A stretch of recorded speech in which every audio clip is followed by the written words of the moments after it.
ঘটনা হচ্ছে কি আমাদের কলেজের কিছু ছেলেদেরকে বলা হইতে যে তারা নাকি ঢাকা কলেজের স্টুডেন্টদেরকে মারছে, কিন্তু এটার কোনো ভ্যালিড কোনো প্রুফ নাই যে আমাদের কলেজের ছেলেরা কি অ্যাটাক করছে নাকি করে নাই। তো এটাই হচ্ছে কাহিনী, এটা কালকে, এই জন্য আজকে এরকম ভাঙচুর করছে কলেজে।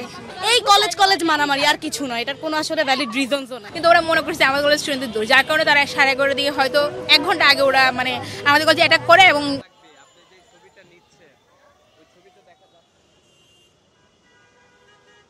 আমাদের কাছে এটা অনেক বড় আতঙ্কের বিষয়, কারণ এই অবস্থার মাঝে আমাদের চলাচলে অনেক কষ্ট হয়।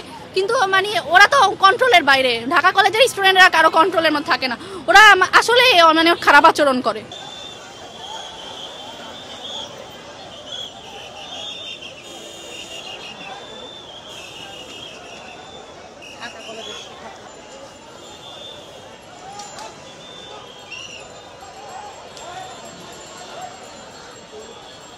পরে সেটি কিন্তু